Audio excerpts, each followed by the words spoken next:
Well, Janita and I met actually.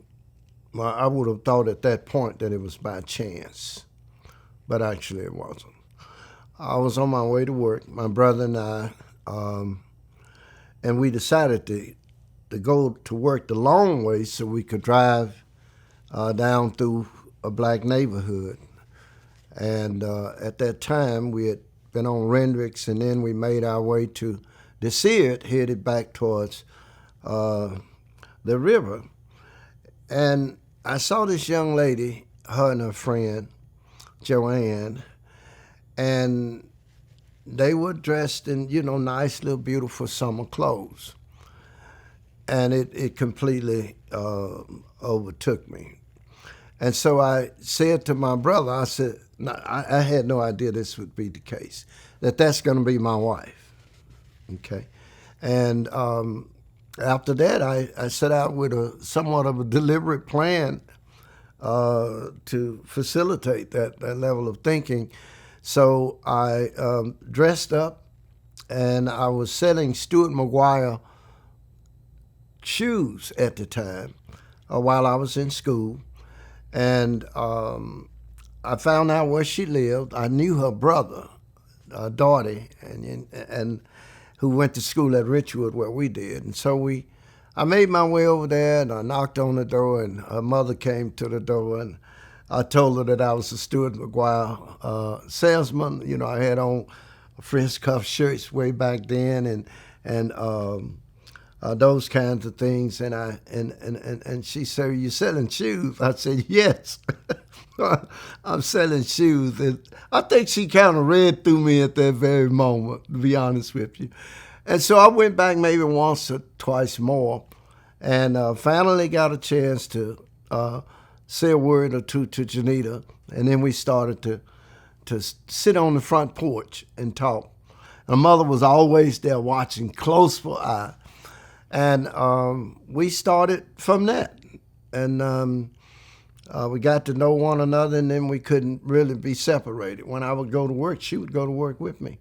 We was with each other every Friday and Saturday, and our enjoyment was riding around together. And back then, Burger King restaurant had just come out, and so we spent a lot of time with one another.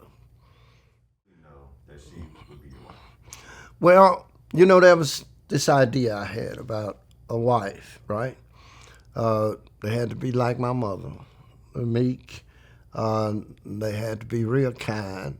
My mother had taught me that, and they really had to have a mental acuity level. They had to do good in school, and they had to have some virtues about them, like my mother.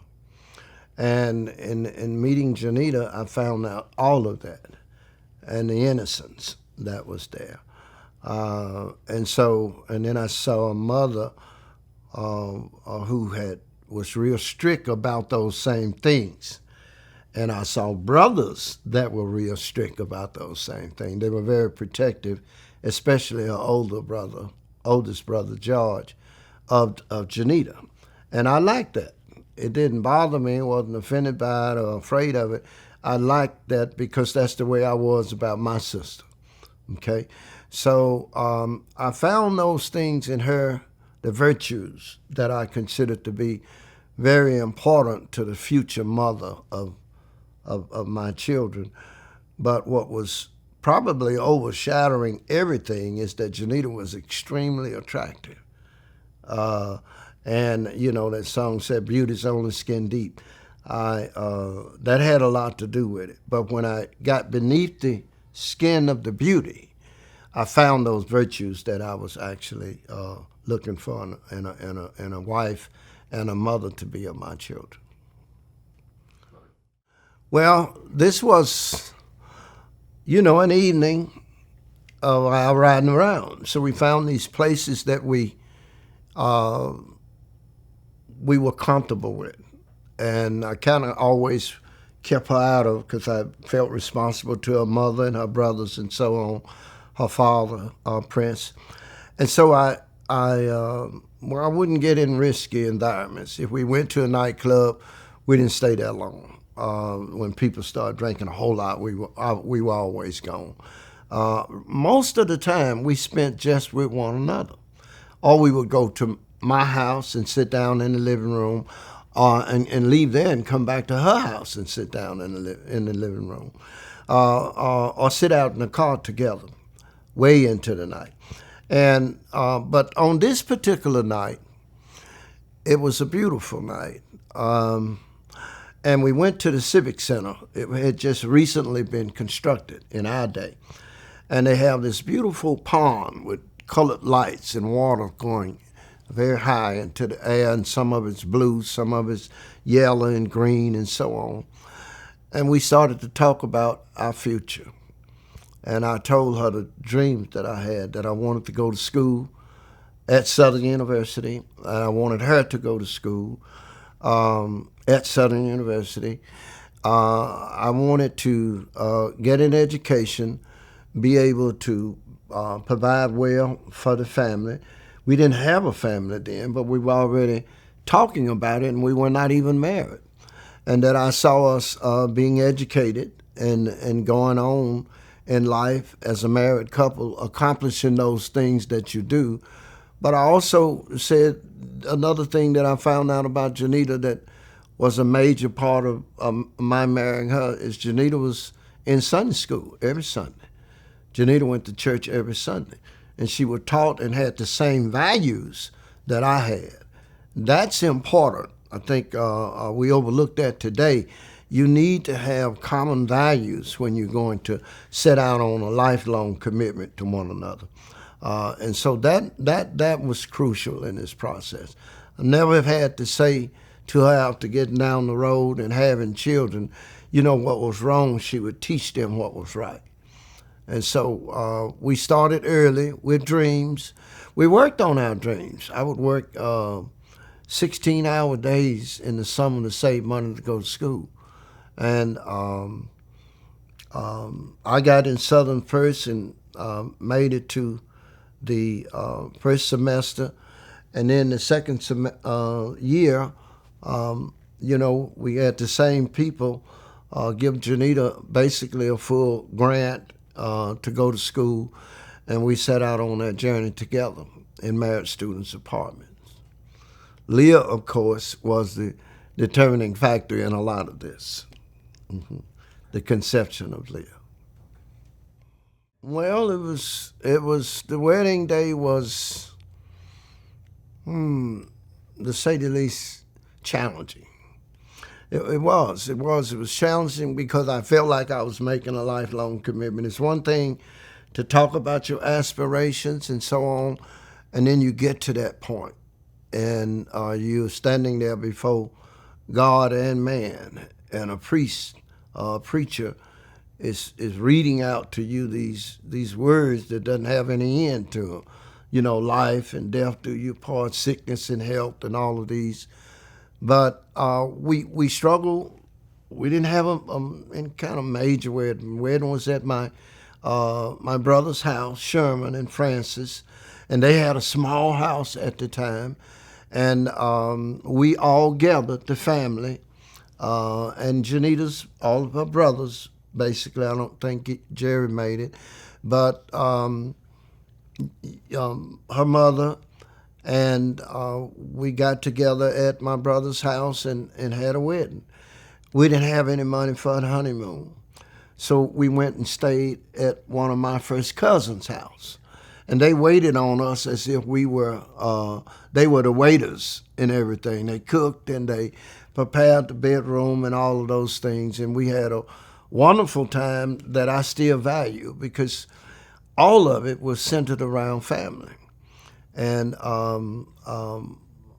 she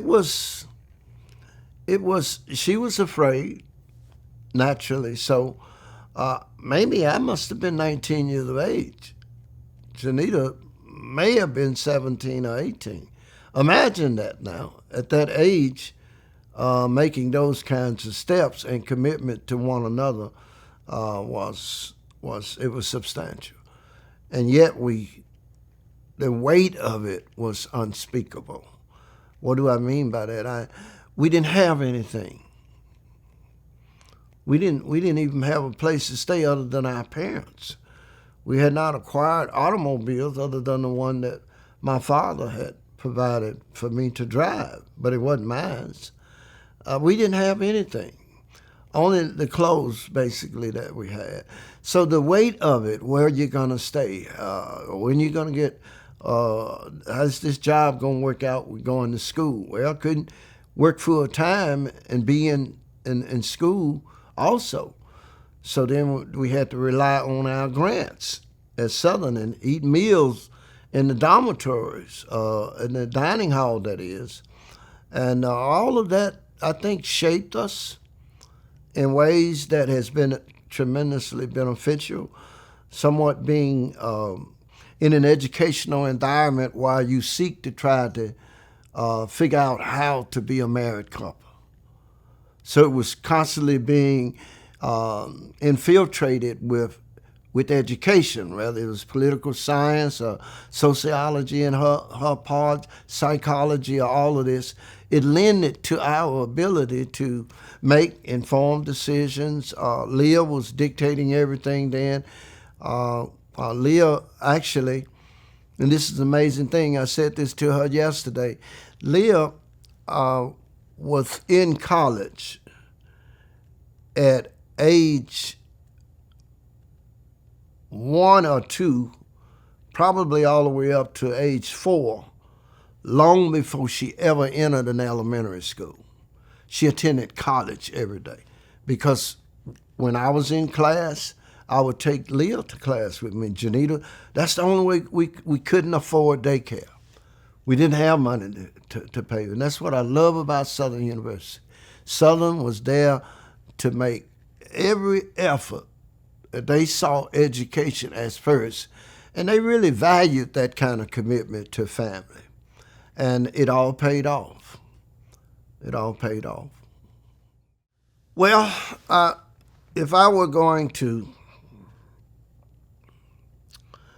sum it all up, if I were going to sum up the 50 years, I think you asked me somewhat of that question, I would say that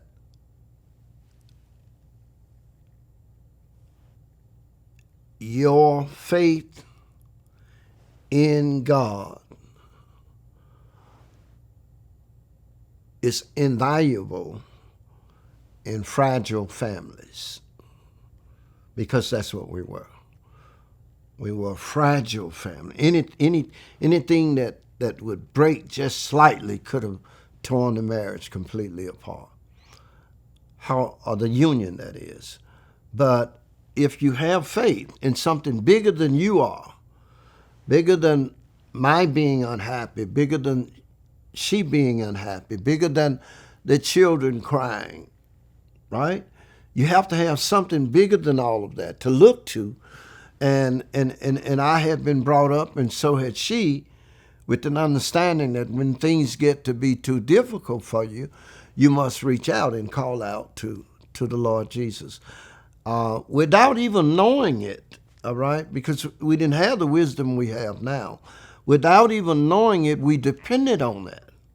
And having depended on it, I can look back now, and what I thought was chaos, I see a well laid out plan that I didn't make, and neither should she.